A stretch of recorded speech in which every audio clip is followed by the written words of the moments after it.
Mulheres estão desaparecidas. Não há cenas de crime nem pistas. Estamos nos preparando para o pior. Não sabemos o que está por vir.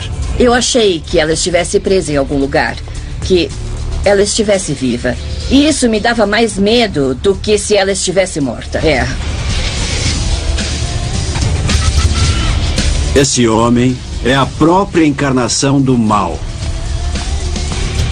Não era difícil imaginar o que ele fez com essas mulheres e a dor que ele causou.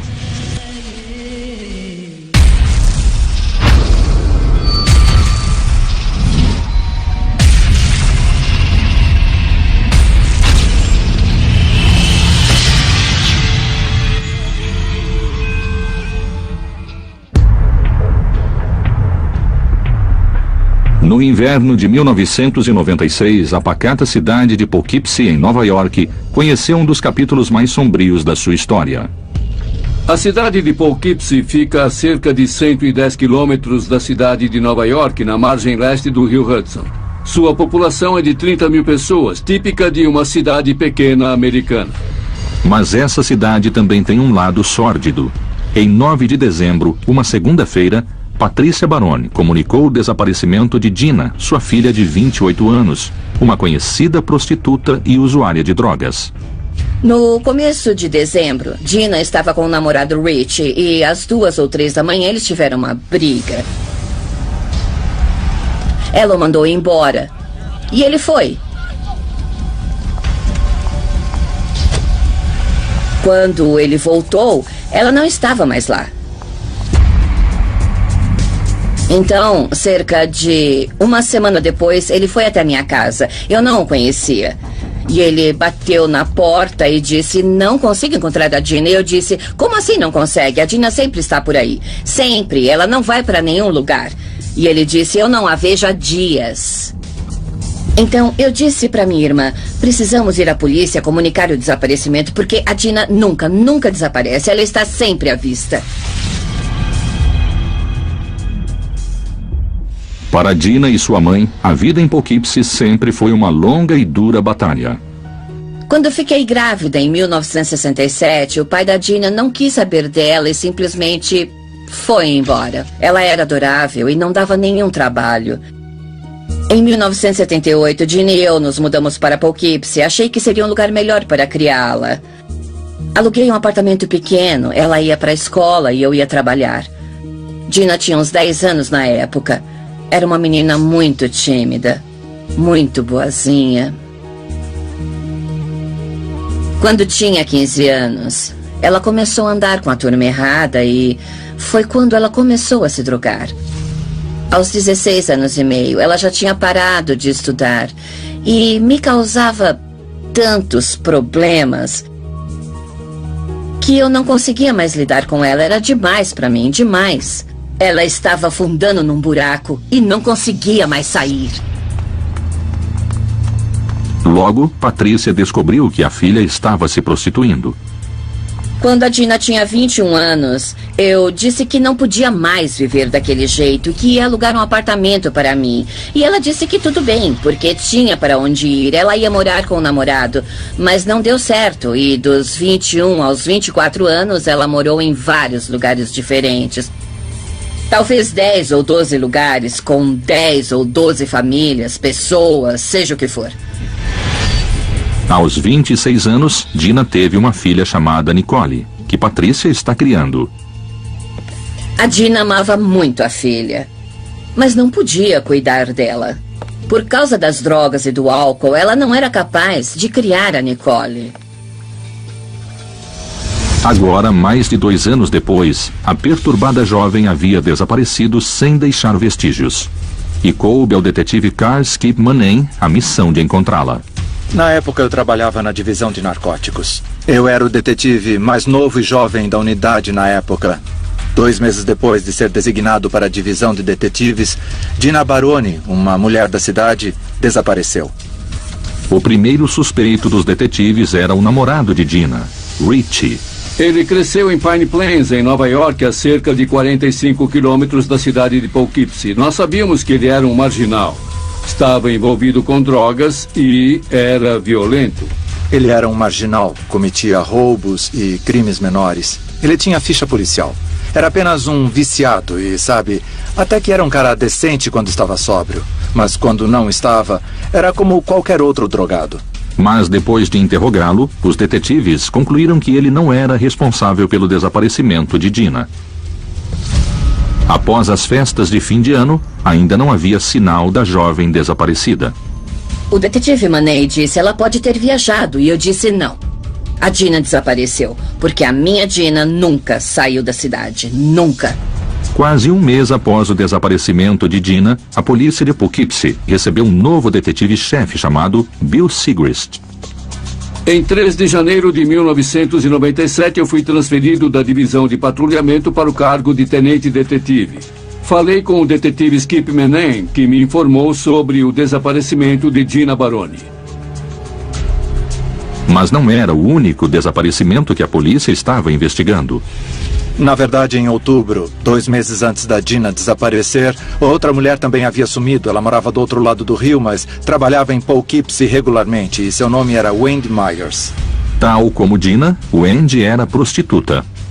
Eu conhecia a Wendy Myers e a Dina Baroni. Fui patrulheiro na cidade de Poughkeepsie por mais de 12 anos. E patrulhei cada metro da cidade durante a minha carreira. E eu conheci algumas dessas mulheres desde que eram pequenas. Em 24 de outubro, Wendy Myers saiu do seu apartamento do outro lado do rio e seu namorado não a viu mais. 2 dias depois, ele comunicou seu desaparecimento à polícia. A prostituição é um trabalho perigoso e eu sempre tenho isso em mente. Primeiro, a Wendy desapareceu e depois, quando a Dina também sumiu, eu disse, opa, o que está acontecendo aqui? Então eu disse, chefe, essas mulheres não estão numa clínica de desintoxicação nem encontraram o coroa rico. Nós as conhecemos.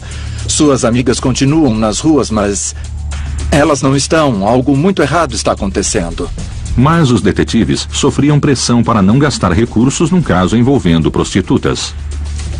Durante o começo da investigação, as pessoas questionavam o que estávamos fazendo. Na maioria dos casos, se você for à delegacia e disser que sua filha é prostituta e desapareceu, a polícia não dará importância porque prostitutas são vistas como cidadãs de segunda classe. Eu liguei para o jornal de Poughkeepsie e pedi que escrevesse uma matéria sobre as meninas desaparecidas. E eles disseram que não estavam inteirados e que não escreveriam a matéria. E eu disse, se fosse uma aluna do Vassar College, aposto que escreveriam.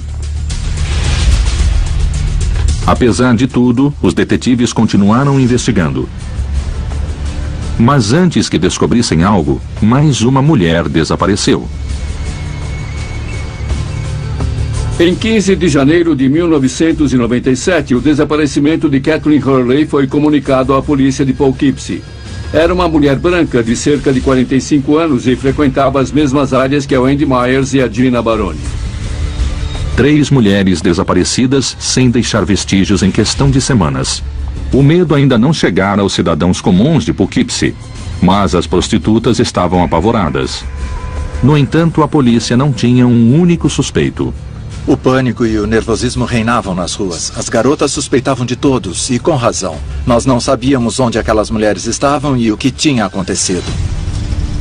Os investigadores estavam convencidos de que havia um predador à solta, atacando as prostitutas da cidade. Mas até então, estava fora do radar da polícia. Quantas mulheres ainda teriam de desaparecer antes que os policiais encontrassem uma pista?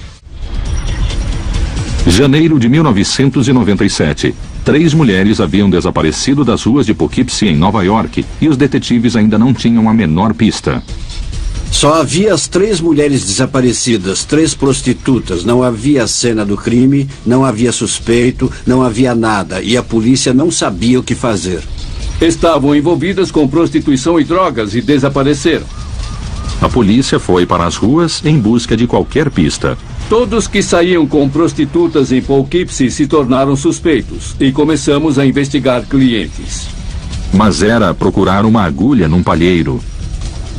Numa cidade como Poughkeepsie, sabemos que é uma região interna da cidade tomada pelo crime com muita prostituição e que é frequentada por clientes da cidade e de fora da cidade.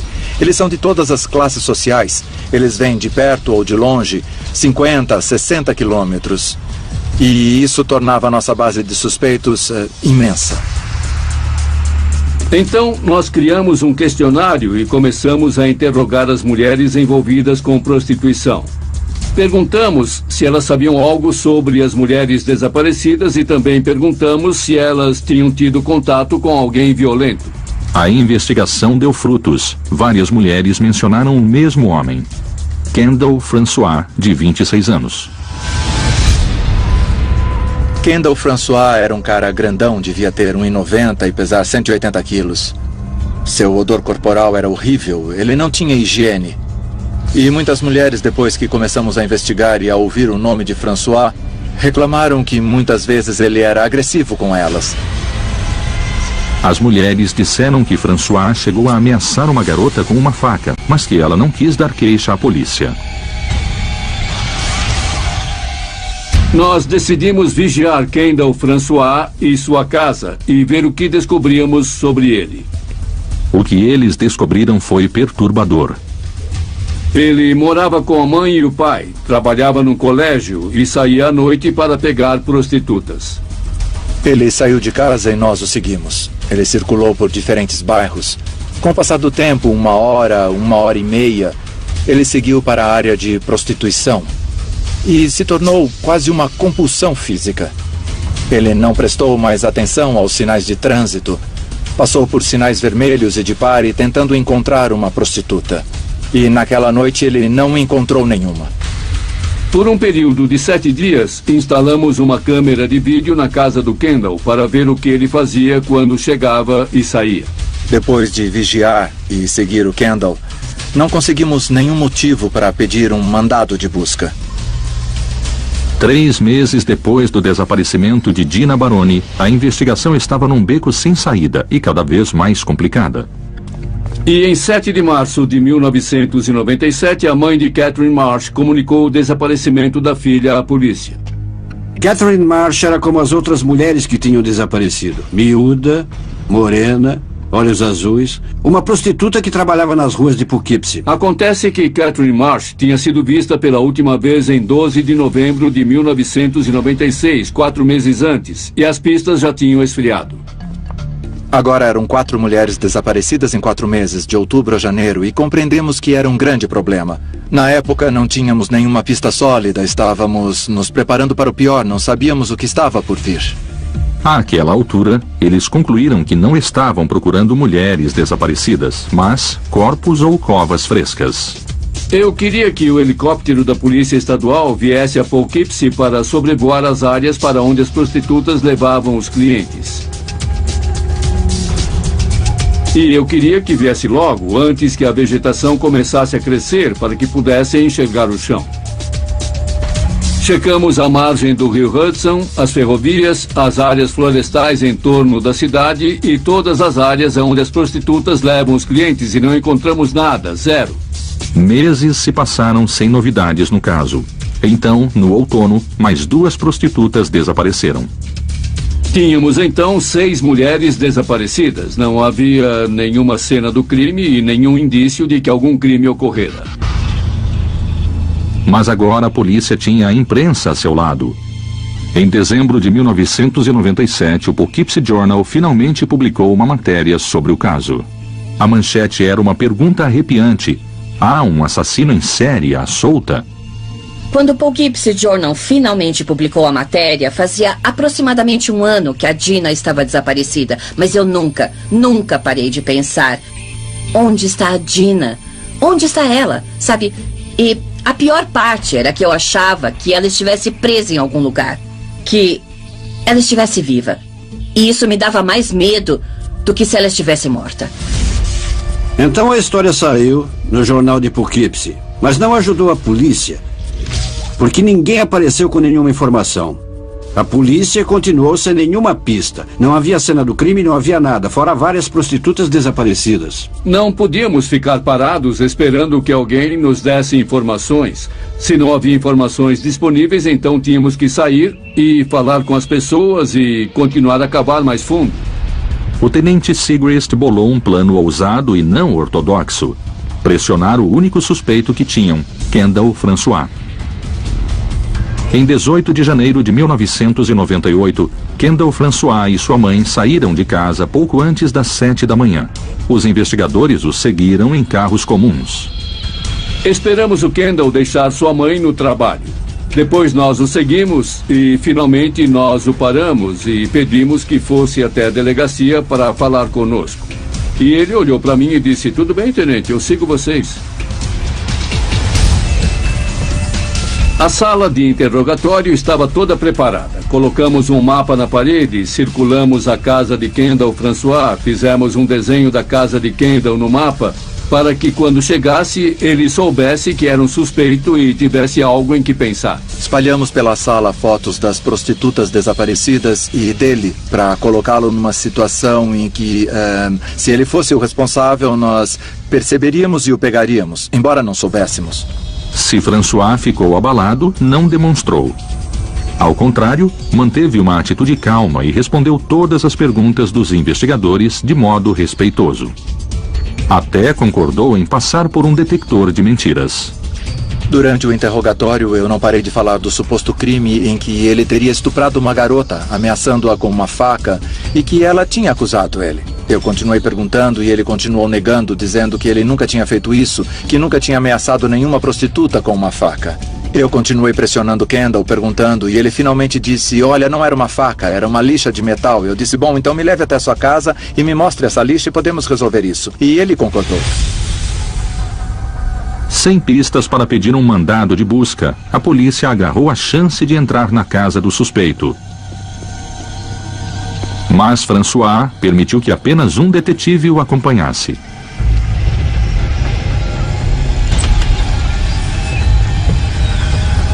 Fomos até a casa do Kendall e entramos por uma porta lateral. Eu fiquei chocado com o estado da casa. Era inacreditável, os armários não tinham portas, tudo estava uma bagunça dentro deles. Tinha comida apodrecendo sobre os balcões, a pia estava cheia de louça suja e tinha baratas por toda parte, camadas de larvas vivas e larvas mortas. Era uma total desordem. É inacreditável ver uma casa nesse estado. No entanto, não havia sinal de nenhum crime. Enquanto andávamos pela casa, ele não deixou que eu entrasse em nenhum cômodo ou abrisse nenhuma porta fora do seu quarto. E o quarto era pior do que o resto da casa, com comida podre, lixo empilhado por toda parte e roupas jogadas pelo quarto todo. Enquanto ele procurava lixa de unha, eu olhava ao redor tentando encontrar qualquer coisa que o ligasse às mulheres desaparecidas. François disse que não encontrava a lixa e, de repente, pareceu nervoso. Ele me disse, parecendo em pânico: "Precisamos sair daqui, precisamos sair da casa, não podemos ficar aqui, meus pais não querem ninguém em casa." Então nós saímos do quarto dele e começamos a descer a escada de volta para o carro. Eu passei na frente dele porque achei que era uma boa chance de tentar descer até o porão e ver se eu encontrava alguma evidência lá. Avancei alguns passos na frente dele e comecei a descer a escada do porão. Então ele agarrou a minha gola, quase me derrubou para trás e disse: "A saída não é por aí." O detetive ficou ainda mais convencido de que François estava escondendo algo. Não é uma reação normal quando alguém apenas errou o caminho na sua casa ao sair, mas ele ficou muito irritado comigo por causa disso. Chegou a erguer a voz e me disse: "Você precisa ir embora agora", e me levou até a porta.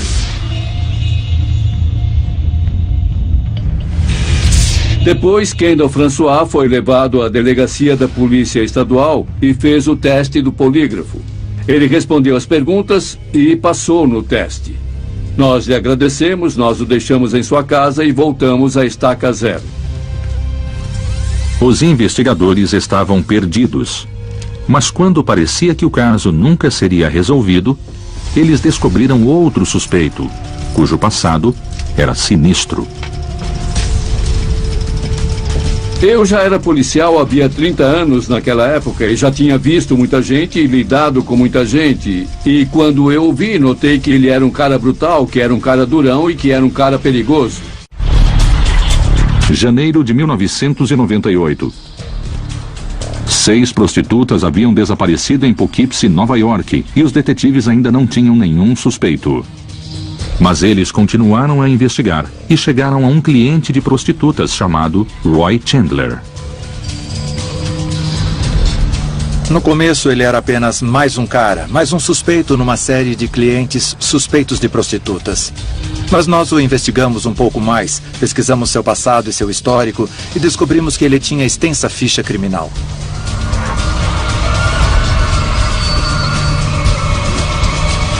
Seu passado criminal consistia de agressões e, no sul, um estupro e o envolvimento com uma mulher que foi assassinada. Ligamos para o Departamento de Polícia da Carolina do Sul, de onde ele era. Falamos com alguns policiais de lá e eles nos disseram que se mulheres haviam desaparecido aqui, ele podia ser um forte suspeito. A polícia queria interrogar Chandler, mas ele estava preso na cadeia de Poughkeepsie. Soubemos que ele tinha sido preso por contratar uma prostituta e que foi mandado para a prisão do condado, onde cumpriu uma sentença curta pelo crime. E soubemos naquele dia que ele seria solto da cadeia à meia-noite. Então, eu e os outros detetives fomos até lá para encontrá-lo. E à meia-noite ele saiu, e lá estávamos nós. Dissemos que queríamos falar com ele, e vimos imediatamente que aquele cara era, sabe, um criminoso profissional, um cara grandão que não gostava da polícia, isso era óbvio. Ele chegava a dar arrepios. Ele era um criminoso de carreira. Certamente não tinha medo de ser interrogado por alguns policiais. E, obviamente, seria um osso duro de roer. Chandler negou veementemente qualquer envolvimento com as mulheres desaparecidas, mas a polícia estava longe de convencida. E aí, meu irmão? Cara? Beleza? Como é que você tá? Nós o levamos até a casa do irmão, conhecemos o irmão dele, conversamos com os dois e descobrimos que ele não estava morando na casa do irmão, que era uma estranha casinha decrépita no bairro. Ele morava na floresta, na periferia de Poughkeepsie, e era um tipo de cigano, um cara que viajava pela floresta e vivia da natureza. Não encontramos nada na casa do irmão, mas precisávamos revistar a área florestal onde ele estivera acampado. Poughkeepsie fica no meio de uma enorme área rural. Além de ser banhada por um dos maiores rios do mundo, então o que não falta é onde desovar corpos, e ninguém sabia onde procurar. Então pedimos que ele nos levasse a alguns locais onde ele havia acampado. E, sabe, era no campo, uma área muito grande, com várias propriedades. E estávamos lá procurando por... Bom, seria ótimo se encontrássemos uma das mulheres lá. Mas procurávamos evidências de algum tipo de cena do crime, ou de que ele tinha levado alguém para lá, ou de que era o cara que tinha levado as mulheres desaparecidas para lá e as prendido na floresta em algum lugar. Depois de uma busca rigorosa, nenhuma evidência foi encontrada nos campos ao redor de Poughkeepsie. Mais uma vez, sem provas suficientes, a polícia foi obrigada a liberar outro suspeito. Mas continuou de olho em Roy Chandler e seu irmão. Foi quando decidimos que íamos precisar de mais ajuda além do nosso departamento. O chefe recorreu à procuradoria e eles decidiram criar uma força-tarefa com vários membros de diferentes agências. Em 27 de agosto de 1998, os membros da recém-formada Força-Tarefa se reuniram com nervosismo para uma entrevista coletiva. O público exigia respostas que a polícia simplesmente não tinha. E durante a entrevista coletiva, nossos celulares começaram a tocar. Todos estavam sendo contatados por suas delegacias. Fomos avisados que outra mulher havia desaparecido, uma prostituta. Agora, após 6 meses de calmaria, tínhamos mais um caso. Katina Newmaster era uma menina de Poughkeepsie. Cresceu na cidade. Eu a conhecia desde que era pequena e ela tinha ajudado a polícia no passado. Apenas 2 dias antes, os investigadores haviam falado com ela nas ruas. Dissemos para ela, tome cuidado com os clientes com quem você sai, com os caras que você não conhece, porque ainda não temos nenhuma pista. E a Katina, com o jeito dela, disse, não, eu sou esperta demais para cair nessa, não se preocupem comigo, eu sei o que eu faço. E quem diria, 2 dias depois, foi Katina quem desapareceu. Tudo isso acontecia debaixo do nariz da força-tarefa e a polícia estava desmoralizada porque pessoas eram raptadas na rua principal, desapareciam e a polícia parecia incapaz de fazer alguma coisa. Mais uma vez, o tenente Sigrist pediu ajuda. Liguei para o agente especial com quem eu estava em contato e disse que agora eram 8 mulheres desaparecidas. E eu disse que as últimas 2 sumiram na mesma área em plena luz do dia. Oi, tudo bem? O agente especial sugeriu que nós fizéssemos bloqueios nas ruas dos bairros onde as mulheres sumiram. Os bloqueios foram feitos durante o dia para literalmente arrancar algo da comunidade. Era algo muito lógico a fazer. Fomos com carros oficiais da polícia. Pedi para minha secretária fazer cartazes e começamos a bloquear as ruas às 9 da manhã. Manning seguiu para um bloqueio aquela manhã com o detetive Bob McCready.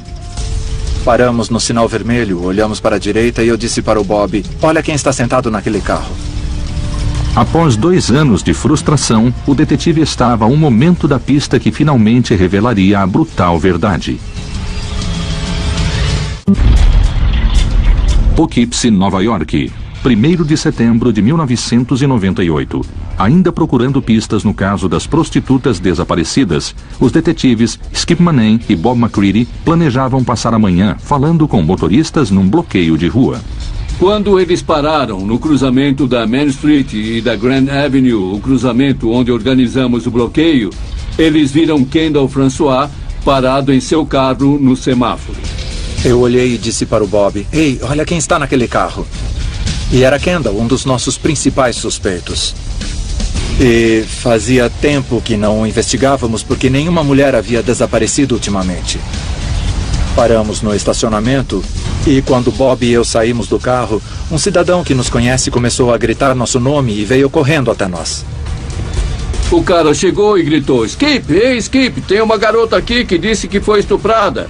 E o Skip e o McCready correram para o posto. Lá, eles encontraram a prostituta Christine Seller, nervosa, com hematomas recentes no pescoço.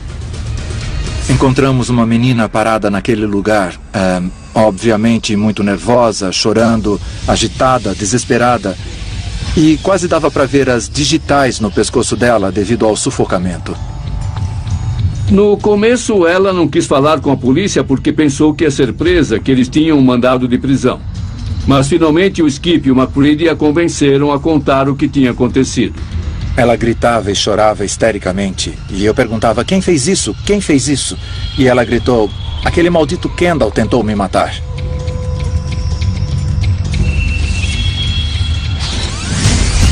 Segundo Christine, Kendall François a pegou naquela manhã e a levou à casa dele. Ela também nos informou que tinha saído com Kendall várias outras vezes e que não teve problemas com ele antes. Eles fizeram sexo no quarto dele, mas quando chegou a hora de pagar, Kendall se tornou violento e agarrou o pescoço dela. Quanto mais ela se debatia, mais forte ele apertava. Depois que o Kendall quase a estrangulou e ela quase desmaiou, ela começou a implorar que ele a levasse para comprar cigarros. Ela estava muito nervosa e chorando, e implorando que ele a levasse para comprar cigarros, porque tudo o que ela queria era sair daquela casa. E, inacreditavelmente, ela conseguiu convencê-lo a levá-la de carro até o posto para comprar cigarros. No carro, Christine se esforçou para disfarçar o medo do homem que quase a matara. Assim que chegaram ao posto, ela escapou.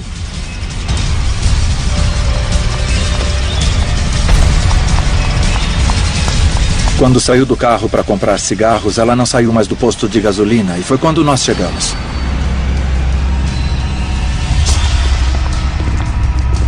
Nós a levamos para a delegacia e falamos por rádio e telefone com outros membros da força-tarefa. Eles entenderam que essa vítima podia ser a peça-chave que esperávamos para resolver o caso. Naquela tarde, a polícia emitiu um mandado de prisão para Kendall François. Nós decidimos que íamos levar o Kendall para a delegacia para que membros da força-tarefa o interrogassem. Nós o buscamos e levamos até a delegacia e o interrogamos sobre o que tinha acontecido naquele dia.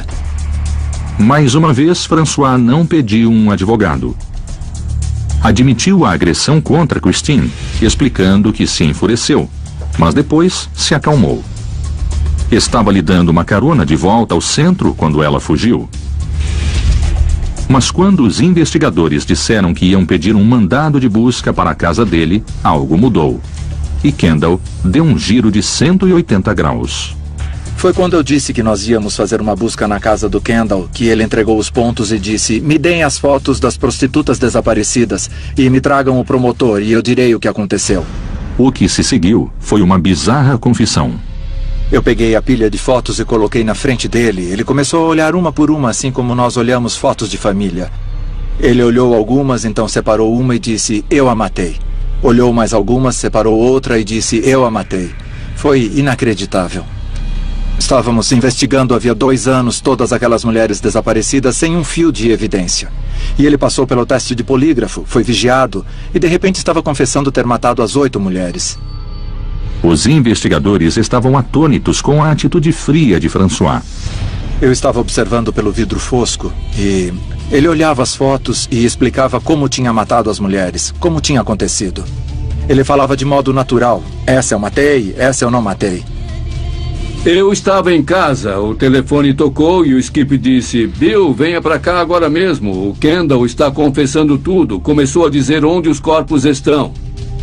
Então, olhei para minha mulher e disse: preciso ir. Eu estava assistindo a confissão numa outra sala. Eu estava de terno e percebi que os corpos estavam enterrados pela cidade toda, pelo condado ou pelo estado. Eu liguei para minha namorada em casa e pedi que ela me levasse roupas, sabe, botas de trabalho, jeans e blusões, para eu me preparar para cavar e procurar as vítimas que ele matou. Não importava onde estivessem os corpos, era um alívio por ter acabado. Depois de 22 meses, estávamos desgastados. Mas o pesadelo estava longe de ter acabado. O que Kendall François revelou em seguida levou os policiais de Poughkeepsie a um dos locais mais sinistros e horripilantes que já tinham visto. Ela foi levada a um local tão apavorante que só a ideia da casa ainda estar de pé me dá arrepios.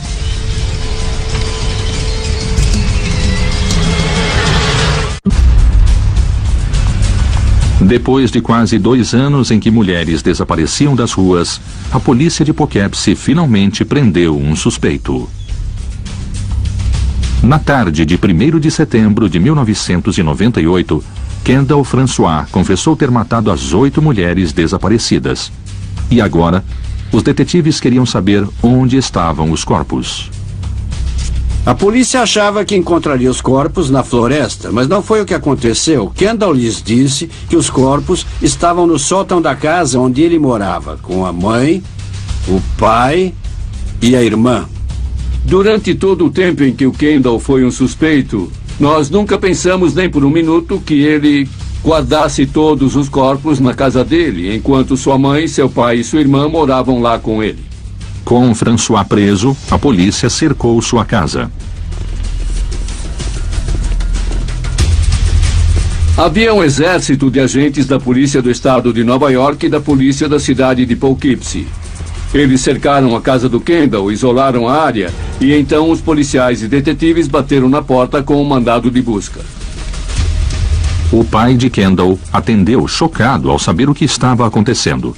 Ele, sua mulher e filha foram levados à delegacia para serem interrogados, enquanto os peritos entravam na imunda casa para revistá-la.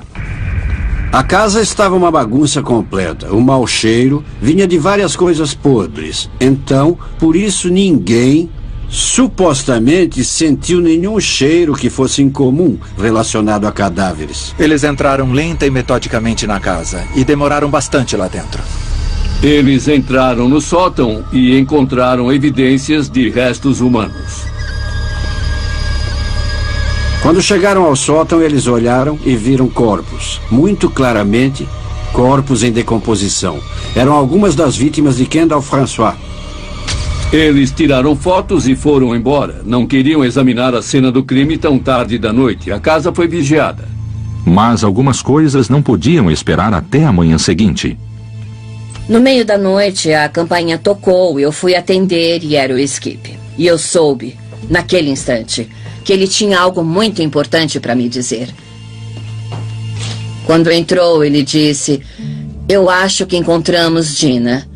e as mulheres que desapareceram com ela. Mas não podemos dar certeza até amanhã, quando fizermos uma identificação definitiva. E eu caí no sofá, atordoada. Os detalhes da morte de sua filha atormentariam Patrícia pelo resto da vida.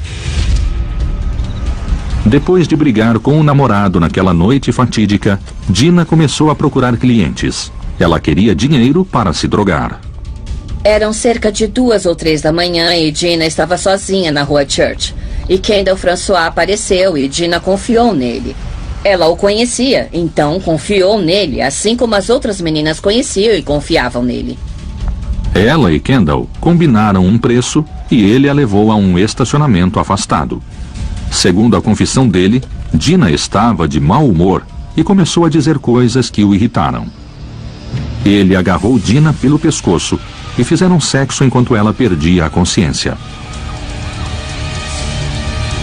Quando ela voltou a si, ele a sufocou de novo por vários e longos minutos, até que finalmente Dina não se mexeu mais. Depois que matou Gina Baroni, Kendall a levou para a casa dele. Escondeu-a sob um colchão, deixou-a lá por 3 meses e finalmente levou-a ao sótão, onde já estava outro corpo, o de Wendy Myers, sua primeira vítima. Quando a polícia me disse que ela foi morta e que só depois seu corpo foi levado para casa, eu fiquei aliviada porque seu espírito nunca tinha entrado naquele lugar horrível para onde ele tinha levado as outras mulheres. Na manhã seguinte, a polícia voltou para a casa às 8 horas, pronta para analisar a cena do crime. E a análise da cena do crime demorou 29 dias. Vans da imprensa e centenas de moradores se dirigiram para a rua residencial. 1 ou 2 dias depois eu fui até a casa. Fui com a minha irmã. Eu estava curiosa, queria ver a casa. Eu não senti nada especial. Mas talvez eu só quisesse ver onde a minha Dina tinha passado aquele tempo. Os peritos investigaram cada centímetro quadrado da propriedade. Uma equipe trabalhava no perímetro externo da casa, varrendo cuidadosamente em busca de fragmentos de ossos ou outros indícios que pudessem ligar François aos crimes.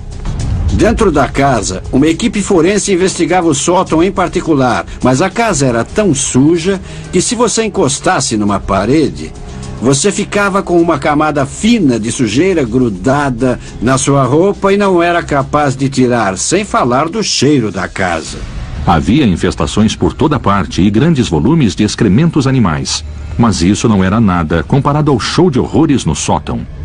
No sótão, eles encontraram os restos de 5 mulheres em vários estágios de decomposição e foi uma visão macabra. 3 dos corpos estavam juntos, embrulhados em plástico. Parecia que ele já tinha começado a desmembrar pelo menos um deles. O 4º corpo estava se decompondo numa piscina infantil. O 5º corpo estava numa lata de lixo e estava tão decomposto que parecia um quadrado e tão repugnante que um dos peritos não suportou e precisou ser dispensado.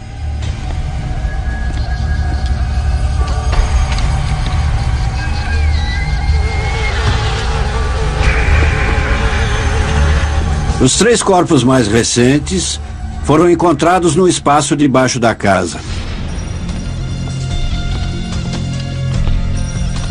Demorou 3 dias só para remover os corpos e transportá-los para o necrotério. Enquanto a investigação da casa continuava, os legistas se apressavam para identificar os restos em decomposição. Dina foi declarada morta em 3 de setembro de 1998. Eles usaram sua arcada dentária para identificá-la. A polícia esperava encontrar a prostituta desaparecida, Michelle Eason, entre os 8 corpos. Mas, para a surpresa deles, não só ela não estava na casa, como a 8ª vítima era uma completa desconhecida. Audrey Puglisi era uma mulher de 34 anos que havia se mudado para Poughkeepsie apenas 6 meses antes. Ela era prostituta e seu desaparecimento nunca havia sido comunicado. Foi muito triste quando disseram os nomes de todas as meninas e uma delas, Audrey Puglisi, nem fora dada como desaparecida por ninguém. Era tão triste pensar que alguém podia desaparecer e ninguém sentir sua falta. Até hoje, Michelle Eason é considerada desaparecida. Depois de concluída a análise da cena do crime, quase um mês depois, a casa abandonada foi coberta com pichações cheias de ódio. A família de Kendall François, que ignorava a presença dos corpos na casa, se mudou para outro estado. Em 13 de outubro de 1998, Kendall François entrou de algemas num tribunal lotado. Diante de amigos e parentes das vítimas, ele foi formalmente acusado de 8 homicídios dolosos, 8 homicídios culposos e de agressão por seu ataque a Christine Seller. Já fui a vários tribunais, já vi vários assassinos, mas com certeza o que mais me assustou foi Kendall François. Este homem é a própria encarnação do mal.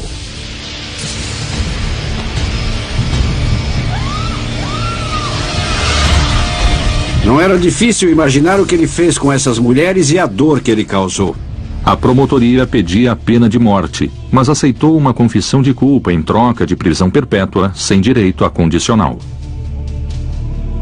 A promotoria decidiu não julgar François, mas fazer um acordo, e o acordo foi basicamente esse. Ele se confessava culpado por todos os crimes, pegava prisão perpétua, que é o máximo que podia pegar em Nova York.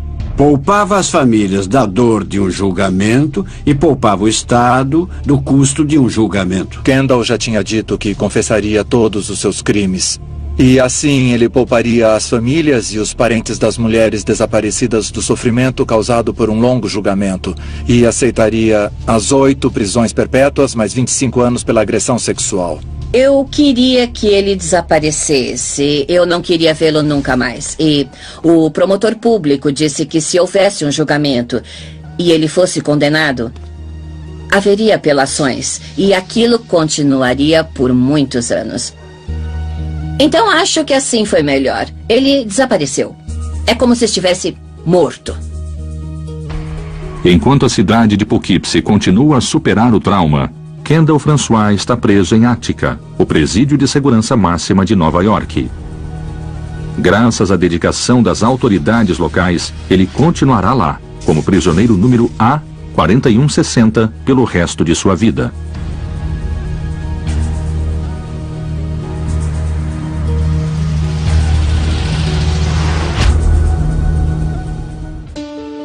Temos fotos da Dina pela casa porque a Nick não se lembra da mãe. Ela era muito nova, mas nós contamos como a Dina era e sempre dizemos que ela a amava muito. Eu sinto um pouco de paz sabendo que ela está num lugar melhor.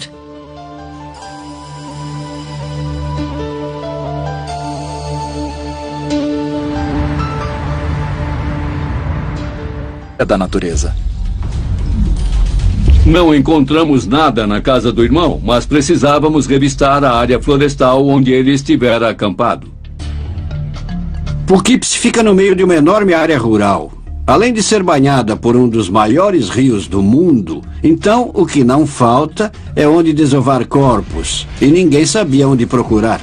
Então pedimos que ele nos levasse a alguns locais onde ele havia acampado. E, sabe, era no campo, uma área muito grande com várias propriedades. E estávamos lá procurando por...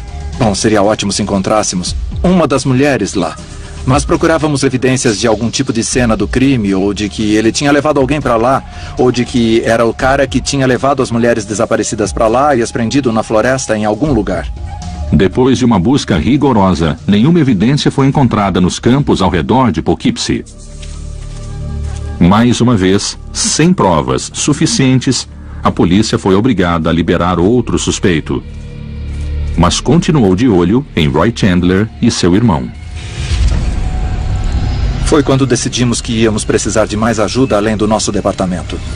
O chefe recorreu à procuradoria e eles decidiram criar uma força-tarefa com vários membros de diferentes agências.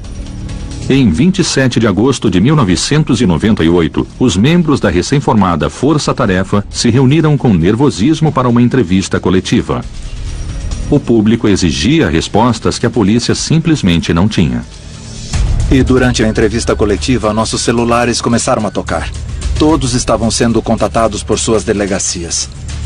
Fomos avisados que outra mulher havia desaparecido, uma prostituta. Agora, após 6 meses de calmaria, tínhamos mais um caso. Katina Newmaster era uma menina de Poughkeepsie. Cresceu na cidade. Eu a conhecia desde que era pequena e ela tinha ajudado a polícia no passado. Apenas 2 dias antes, os investigadores haviam falado com ela nas ruas. Dissemos para ela, tome cuidado com os clientes com quem você sai, com os caras que você não conhece, porque ainda não temos nenhuma pista. E a Katina, com o jeito dela, disse, não, eu sou esperta demais para cair nessa, não se preocupem comigo, eu sei o que eu faço. E quem diria, 2 dias depois, foi Katina quem desapareceu. Tudo isso acontecia debaixo do nariz da força-tarefa e a polícia estava desmoralizada porque pessoas eram raptadas na rua principal, desapareciam e a polícia parecia incapaz de fazer alguma coisa. Mais uma vez, o tenente Sigrist pediu ajuda. Liguei para o agente especial com quem eu estava em contato e disse que agora eram 8 mulheres desaparecidas. E eu disse que as últimas 2 sumiram na mesma área em plena luz do dia. Oi, tudo bem? Agora, mais de 2 anos depois, a perturbada jovem havia desaparecido sem deixar vestígios. E coube ao detetive Carl Skip Manning a missão de encontrá-la. Na época eu trabalhava na divisão de narcóticos. Eu era o detetive mais novo e jovem da unidade na época. 2 meses depois de ser designado para a divisão de detetives, Dina Baroni, uma mulher da cidade, desapareceu. O primeiro suspeito dos detetives era o namorado de Dina, Richie. Ele cresceu em Pine Plains, em Nova York, a cerca de 45 quilômetros da cidade de Poughkeepsie. Nós sabíamos que ele era um marginal. Estava envolvido com drogas e era violento. Ele era um marginal, cometia roubos e crimes menores. Ele tinha ficha policial. Era apenas um viciado e, sabe, até que era um cara decente quando estava sóbrio. Mas quando não estava, era como qualquer outro drogado. Mas depois de interrogá-lo, os detetives concluíram que ele não era responsável pelo desaparecimento de Dina. Após as festas de fim de ano, ainda não havia sinal da jovem desaparecida. O detetive Manning disse ela pode ter viajado e eu disse não. A Dina desapareceu, porque a minha Dina nunca saiu da cidade. Nunca. Quase 1 mês após o desaparecimento de Dina, a polícia de Poughkeepsie recebeu um novo detetive-chefe chamado Bill Sigrist. Em 3 de janeiro de 1997, eu fui transferido da divisão de patrulhamento para o cargo de tenente detetive. Falei com o detetive Skip Manning, que me informou sobre o desaparecimento de Dina Baroni. Mas não era o único desaparecimento que a polícia estava investigando. Na verdade, em outubro, 2 meses antes da Dina desaparecer, outra mulher também havia sumido. Ela morava do outro lado do rio, mas trabalhava em Poughkeepsie regularmente e seu nome era Wendy Myers. Tal como Dina, Wendy era prostituta. Eu conhecia a Wendy Myers e a Dina Baroni. Fui patrulheiro na cidade de Poughkeepsie por mais de 12 anos. E patrulhei cada metro da cidade durante a minha carreira. E eu conheci algumas dessas mulheres desde que eram pequenas. Em 24 de outubro, Wendy Myers saiu de seu apartamento do outro lado do rio e seu namorado não a viu mais. 2 dias depois, ele comunicou seu desaparecimento à polícia. A prostituição é um trabalho perigoso e eu sempre tenho isso em mente. Primeiro, a Wendy desapareceu e depois, quando a Dina também sumiu, eu disse, opa, o que está acontecendo aqui? Então eu disse, chefe, essas mulheres não estão numa clínica de desintoxicação nem encontraram um coroa rico. Nós as conhecemos. Suas amigas continuam nas ruas, mas elas não estão. Algo muito errado está acontecendo. Mas os detetives sofriam pressão para não gastar recursos num caso envolvendo prostitutas. Durante o começo da investigação, as pessoas... Registros e horripilantes que já tinham visto. Ela foi levada a um local tão apavorante que só a ideia da casa ainda estar de pé me dá arrepios.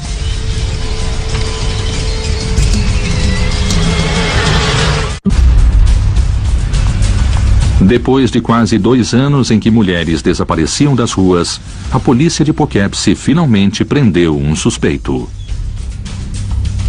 Na tarde de 1º de setembro de 1998, Kendall François confessou ter matado as 8 mulheres desaparecidas. E agora, os detetives queriam saber onde estavam os corpos. A polícia achava que encontraria os corpos na floresta, mas não foi o que aconteceu. Kendall lhes disse que os corpos estavam no sótão da casa onde ele morava, com a mãe, o pai e a irmã.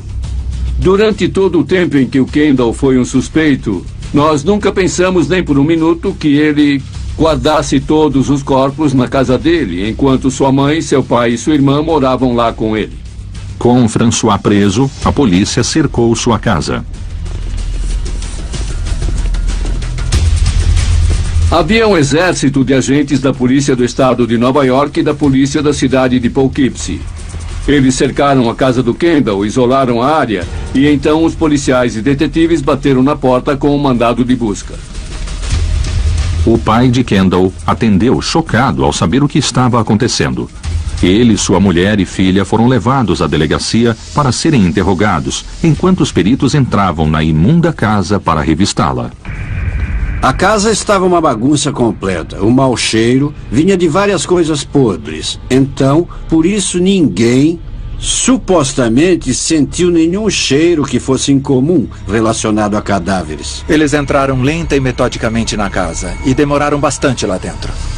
Eles entraram no sótão e encontraram evidências de restos humanos. Quando chegaram ao sótão, eles olharam e viram corpos. Muito claramente, corpos em decomposição. Eram algumas das vítimas de Kendall François. Eles tiraram fotos e foram embora. Não queriam examinar a cena do crime tão tarde da noite. A casa foi vigiada. Mas algumas coisas não podiam esperar até a manhã seguinte. No meio da noite, a campainha tocou, eu fui atender e era o Skip. E eu soube, naquele instante, que ele tinha algo muito importante para me dizer.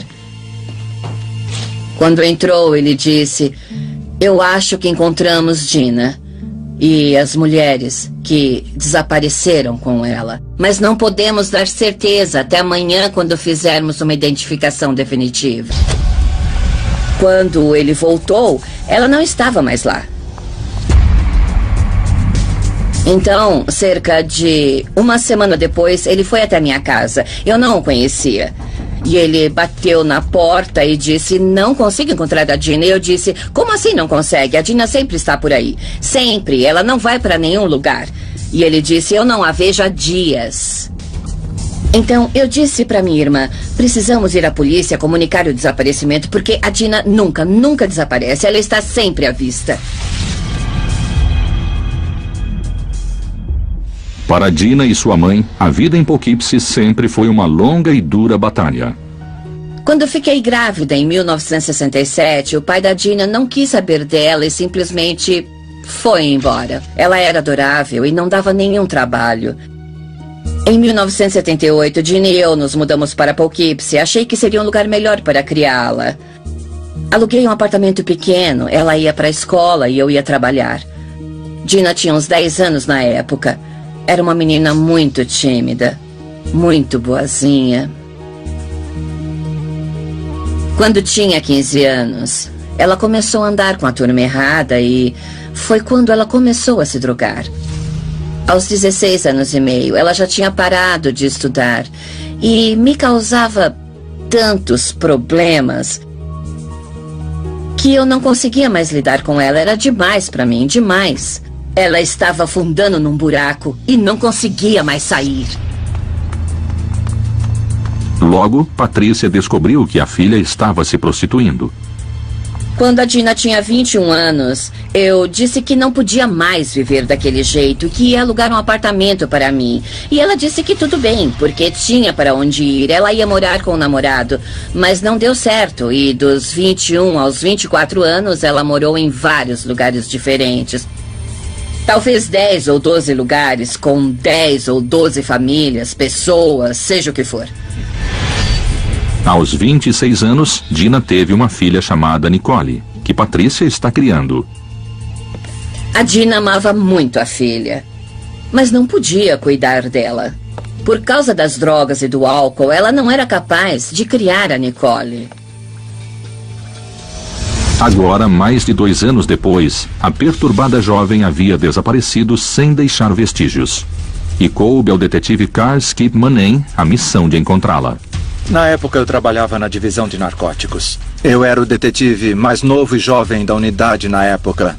2 meses depois de ser designado para a divisão de detetives, Dina Baroni, uma mulher da cidade, desapareceu.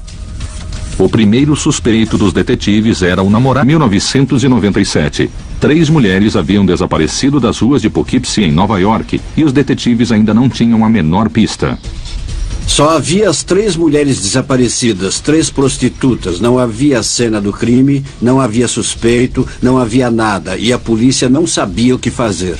Estavam envolvidas com prostituição e drogas e desapareceram. A polícia foi para as ruas em busca de qualquer pista. Todos que saíam com prostitutas em Poughkeepsie se tornaram suspeitos e começamos a investigar clientes. Mas era procurar uma agulha num palheiro. Numa cidade como Poughkeepsie, sabemos que é uma região interna da cidade tomada pelo crime, com muita prostituição e que é frequentada por clientes da cidade e de fora da cidade. Eles são de todas as classes sociais. Eles vêm de perto ou de longe, 50, 60 quilômetros. E isso tornava a nossa base de suspeitos imensa. Então, nós criamos um questionário e começamos a interrogar as mulheres envolvidas com prostituição. Perguntamos se elas sabiam algo sobre as mulheres desaparecidas e também perguntamos se elas tinham tido contato com alguém violento. A investigação deu frutos. Várias mulheres mencionaram o mesmo homem. Kendall François, de 26 anos. Kendall François era um cara grandão, devia ter 1,90 e pesar 180 quilos. Seu odor corporal era horrível, ele não tinha higiene. E muitas mulheres, depois que começamos a investigar e a ouvir o nome de François, reclamaram que muitas vezes ele era agressivo com elas. As mulheres disseram que François chegou a ameaçar uma garota com uma faca, mas que ela não quis dar queixa à polícia. Nós decidimos vigiar Kendall François e sua casa e ver o que descobríamos sobre ele. O que eles descobriram foi perturbador. Ele morava com a mãe e o pai, trabalhava num colégio e saía à noite para pegar prostitutas. Ele saiu de casa e nós o seguimos. Ele circulou por diferentes bairros. Com o passar do tempo, 1 hora, 1h30, ele seguiu para a área de prostituição. E se tornou quase uma compulsão física. Ele não prestou mais atenção aos sinais de trânsito. Passou por sinais vermelhos e de pare tentando encontrar uma prostituta. E naquela noite ele não encontrou nenhuma. Por um período de 7 dias, instalamos uma câmera de vídeo na casa do Kendall para ver o que ele fazia quando chegava e saía. Depois de vigiar e seguir o Kendall, não conseguimos nenhum motivo para pedir um mandado de busca. 3 meses depois do desaparecimento de Dina Baroni, a investigação estava num beco sem saída e cada vez se prostituindo. Quando a Dina tinha 21 anos, eu disse que não podia mais viver daquele jeito, que ia alugar um apartamento para mim. E ela disse que tudo bem, porque tinha para onde ir. Ela ia morar com o namorado, mas não deu certo. E dos 21 aos 24 anos, ela morou em vários lugares diferentes. Talvez 10 ou 12 lugares, com 10 ou 12 famílias, pessoas, seja o que for. Aos 26 anos, Dina teve uma filha chamada Nicole, que Patrícia está criando. A Dina amava muito a filha, mas não podia cuidar dela. Por causa das drogas e do álcool, ela não era capaz de criar a Nicole. Agora, mais de 2 anos depois, a perturbada jovem havia desaparecido sem deixar vestígios. E coube ao detetive Carl Skip Manen a missão de encontrá-la. Na época eu trabalhava na divisão de narcóticos. Eu era o detetive mais novo e jovem da unidade na época. 2 meses depois de ser designado para a divisão de detetives, Dina Baroni, uma mulher da cidade, desapareceu. O primeiro suspeito dos detetives era o namorado de Dina, Richie. Ele cresceu em Pine Plains, em Nova York, a cerca de 45 quilômetros da cidade de Poughkeepsie. Nós sabíamos que ele era um marginal. Estava envolvido com drogas e era violento. Ele era um marginal, cometia roubos e crimes menores. Ele tinha ficha policial. Era apenas um viciado e, sabe, até que era um cara decente quando estava sóbrio. Mas quando não estava, era como qualquer outro drogado. Mas depois de interrogá-lo, os detetives concluíram que ele não era responsável pelo desaparecimento de Dina. Após as festas de fim de ano, ainda não havia sinal da jovem desaparecida. O detetive Manei disse ela pode ter viajado e eu disse não. A Dina desapareceu, porque a minha Dina nunca saiu da cidade. Nunca. Quase um mês após o desaparecimento de Dina, a polícia de Poughkeepsie recebeu um novo detetive-chefe chamado Bill Sigrist. Em 3 de janeiro de 1997, eu fui transferido da divisão de patrulhamento para o cargo de tenente detetive. Falei com o detetive Skip Menem, que me informou sobre o desaparecimento de Dina Baroni. Mas não era o único desaparecimento que a polícia estava investigando. Na verdade, em outubro, 2 meses antes da Dina desaparecer, outra mulher também havia sumido. Ela morava do outro lado do rio, mas trabalhava em Poughkeepsie regularmente e seu nome era Wendy Myers. Tal como Dina, Wendy era prostituta. Eu conhecia a Wendy Myers e a Dina Baroni. Fui patrulheiro na cidade de Poughkeepsie por mais de 12 anos. E patrulhei cada metro da cidade durante a minha carreira. E eu conheci algumas dessas mulheres.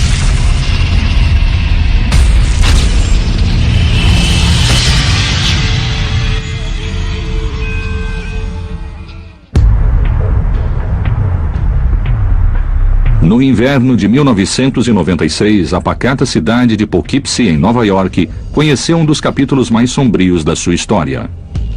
A cidade de Poughkeepsie fica a cerca de 110 quilômetros da cidade de Nova York, na margem leste do rio Hudson. Sua população é de 30 mil pessoas, típica de uma cidade pequena americana. Mas essa cidade também tem um lado sórdido. Em 9 de dezembro, uma segunda-feira, Patrícia Baroni comunicou o desaparecimento de Dina, sua filha de 28 anos, uma conhecida prostituta e usuária de drogas. No começo de dezembro, Dina estava com o namorado Rich e às 2 ou 3 da manhã eles tiveram uma briga. Ela o mandou embora e ele foi. Quando ele voltou, ela não estava mais lá. Então, cerca de uma semana depois, ele foi até minha casa. Eu não o conhecia. E ele bateu na porta e disse, não consigo encontrar a Dina. E eu disse, como assim não consegue? A Dina sempre está por aí. Sempre. Ela não vai para nenhum lugar. E ele disse, eu não a vejo há dias. Então, eu disse para minha irmã, precisamos ir à polícia comunicar o desaparecimento, porque a Dina nunca desaparece. Ela está sempre à vista. Para Dina e sua mãe, a vida em Poughkeepsie sempre foi uma longa e dura batalha. Quando fiquei grávida em 1967, o pai da Dina não quis saber dela e simplesmente foi embora. Ela era adorável e não dava nenhum trabalho. Em 1978, Dina e eu nos mudamos para Poughkeepsie. Achei que seria um lugar melhor para criá-la. Aluguei um apartamento pequeno, ela ia para a escola e eu ia trabalhar. Dina tinha uns 10 anos na época. Era uma menina muito tímida, muito boazinha. Quando tinha 15 anos, ela começou a andar com a turma errada e foi quando ela começou a se drogar. Aos 16 anos e meio, ela já tinha parado de estudar e me causava tantos problemas que eu não conseguia mais lidar com ela. Era demais para mim, demais. Ela estava afundando num buraco e não conseguia mais sair. Logo, Patrícia descobriu que a filha estava se prostituindo. Quando a Dina tinha 21 anos, eu disse que não podia mais viver daquele jeito, que ia alugar um apartamento para mim. E ela disse que tudo bem, porque... Esperando que alguém nos desse informações. Se não havia informações disponíveis, então tínhamos que sair e falar com as pessoas e continuar a cavar mais fundo. O tenente Sigrist bolou um plano ousado e não ortodoxo. Pressionar o único suspeito que tinham, Kendall François. Em 18 de janeiro de 1998, Kendall François e sua mãe saíram de casa pouco antes das 7 da manhã. Os investigadores os seguiram em carros comuns. Esperamos o Kendall deixar sua mãe no trabalho. Depois nós o seguimos e finalmente nós o paramos e pedimos que fosse até a delegacia para falar conosco. E ele olhou para mim e disse: "Tudo bem, tenente, eu sigo vocês." A sala de interrogatório estava toda preparada. Colocamos um mapa na parede, circulamos a casa de Kendall François, fizemos um desenho da casa de Kendall no mapa, para que quando chegasse, ele soubesse que era um suspeito e tivesse algo em que pensar. Espalhamos pela sala fotos das prostitutas desaparecidas e dele, para colocá-lo numa situação em que, se ele fosse o responsável, nós perceberíamos e o pegaríamos, embora não soubéssemos. Se François ficou abalado, não demonstrou. Ao contrário, manteve uma atitude calma e respondeu todas as perguntas dos investigadores de modo respeitoso. Até concordou em passar por um detector de mentiras. Durante o interrogatório, eu não parei de falar do suposto crime em que ele teria estuprado uma garota, ameaçando-a com uma faca, e que ela tinha acusado ele. Eu continuei perguntando e ele continuou negando, dizendo que ele nunca tinha feito isso, que nunca tinha ameaçado nenhuma prostituta com uma faca. Eu continuei pressionando Kendall, perguntando, e ele finalmente disse: "Olha, não era uma faca, era uma lixa de metal." Eu disse: "Bom, então me leve até sua casa e me mostre essa lixa e podemos resolver isso." E ele concordou. Sem pistas para pedir um mandado de busca, a polícia agarrou a chance de entrar na casa do suspeito. Mas François permitiu que apenas um detetive o acompanhasse.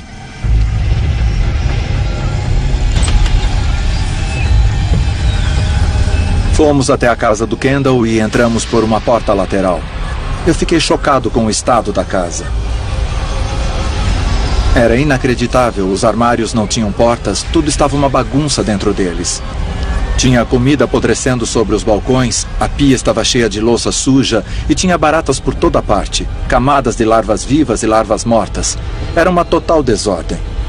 É inacreditável ver uma casa nesse estado. No entanto, não havia sinal de nenhum crime. Enquanto andávamos pela casa, ele não deixou que eu entrasse em nenhum cômodo ou abrisse nenhuma porta fora do seu quarto. Em que, se ele fosse o responsável, nós perceberíamos e o pegaríamos, embora não soubéssemos. Se François ficou abalado, não demonstrou. Ao contrário, manteve uma atitude calma e respondeu todas as perguntas dos investigadores de modo respeitoso. Até concordou em passar por um detector de mentiras.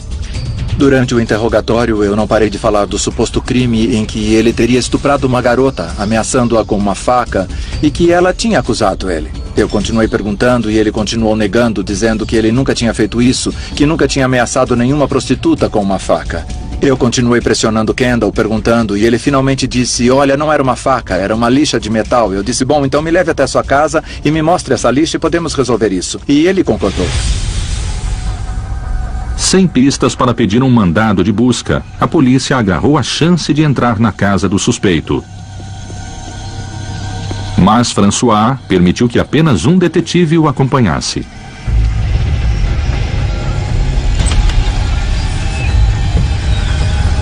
Fomos até a casa do Kendall e entramos por uma porta lateral. Eu fiquei chocado com o estado da casa. Era inacreditável, os armários não tinham portas, tudo estava uma bagunça dentro deles. Tinha comida apodrecendo sobre os balcões, a pia estava cheia de louça suja e tinha baratas por toda parte, camadas de larvas vivas e larvas mortas. Era uma total desordem. É inacreditável ver uma casa nesse estado. No entanto, não havia sinal de nenhum crime. Enquanto andávamos pela casa, ele não deixou que eu entrasse em nenhum cômodo ou abrisse nenhuma porta fora do seu quarto. E o quarto era pior do que o resto da casa, com comida podre, lixo empilhado por toda parte e roupas jogadas pelo quarto todo. Enquanto ele procurava lixa de unha, eu olhava ao redor tentando encontrar qualquer coisa que o ligasse às mulheres desaparecidas. François disse que não encontrava a lixa e, de repente, pareceu nervoso. Ele me disse, parecendo em pânico: "Precisamos sair daqui, precisamos sair da casa, não podemos ficar aqui, meus pais não querem ninguém em casa." Então nós saímos do quarto dele e começamos a descer a escada de volta para o carro. Eu passei na frente dele porque achei que era uma boa chance de tentar descer até o porão e ver se eu encontrava alguma evidência lá. Avancei alguns passos na frente dele e comecei a descer a escada do porão. Então ele agarrou a minha gola, quase me derrubou para trás e disse: "A saída não é por aí." O detetive ficou ainda mais convencido de que François estava escondendo algo. Não é uma reação normal quando alguém apenas errou o caminho na sua casa ao sair, mas ele ficou muito irritado comigo por causa disso. Chegou a erguer a voz e me disse: "Você precisa ir embora agora", e me levou até a porta. Os investigadores o seguiram em carros comuns. Esperamos o Kendall deixar sua mãe no trabalho. Depois nós o seguimos e, finalmente, nós o paramos e pedimos que fosse até a delegacia para falar conosco. E ele olhou para mim e disse: "Tudo bem, tenente, eu sigo vocês." A sala de interrogatório estava toda preparada. Colocamos um mapa na parede, circulamos a casa de Kendall François, fizemos um desenho da casa de Kendall no mapa, para que quando chegasse, ele soubesse que era um suspeito e tivesse algo em que pensar. Espalhamos pela sala fotos das prostitutas desaparecidas e dele, para colocá-lo numa situação em que, se ele fosse o responsável, nós perceberíamos e o pegaríamos, embora não soubéssemos. Se François ficou abalado, não demonstrou. Ao contrário, manteve uma atitude calma e respondeu todas as perguntas dos investigadores de modo respeitoso. Até concordou em passar por um detector de mentiras. Durante o interrogatório, eu não parei de falar do suposto crime em que ele teria estuprado uma garota, ameaçando-a com uma faca, e que ela tinha acusado ele. Eu continuei perguntando e ele continuou negando, dizendo que ele nunca tinha feito isso, que nunca tinha ameaçado nenhuma prostituta com uma faca. Eu continuei pressionando Kendall, perguntando, e ele finalmente disse: "Olha, não era uma faca, era uma lixa de metal." Eu disse: "Bom, então me leve até sua casa e me mostre essa lixa e podemos resolver isso." E ele concordou. Sem pistas para pedir um mandado de busca, a polícia agarrou a chance de entrar na casa do suspeito. Mas François permitiu que apenas um detetive o acompanhasse.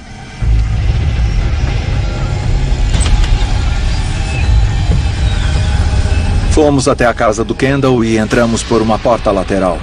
Eu fiquei chocado com o estado da casa. Era inacreditável, os armários não tinham portas, tudo estava uma bagunça dentro deles. Tinha comida apodrecendo sobre os balcões, a pia estava cheia de louça suja e tinha baratas por toda parte, camadas de larvas vivas e larvas mortas. Era uma total desordem. É inacreditável ver uma casa nesse estado. No entanto, não havia sinal de nenhum crime. Enquanto andávamos pela casa, ele não deixou que eu entrasse em nenhum cômodo ou abrisse nenhuma porta fora do seu quarto. E o quarto era pior do que o resto da casa, com comida podre, lixo empilhado por toda parte e roupas jogadas pelo quarto todo. Enquanto ele procurava lixa de unha, eu olhava ao redor tentando encontrar qualquer coisa que o ligasse às mulheres desaparecidas. François disse que não encontrava a lixa e, de repente, pareceu nervoso. Ele me disse, parecendo em pânico: "Precisamos sair daqui, precisamos sair da casa, não podemos ficar aqui, meus pais não querem ninguém."